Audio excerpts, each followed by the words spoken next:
أم تقولون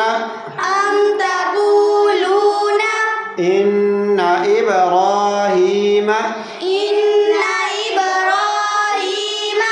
وإسماعيل وإسحاق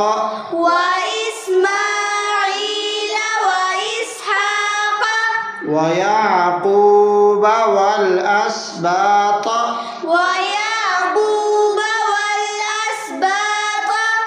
كانوا هودا أو نصارى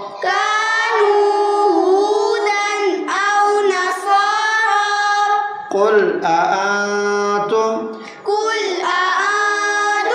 أعلم أم الله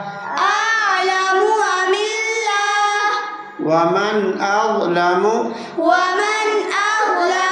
ممن كتم شهادة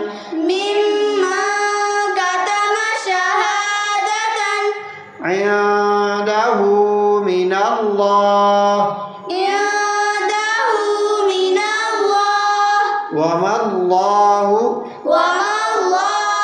بغافل عما تعملون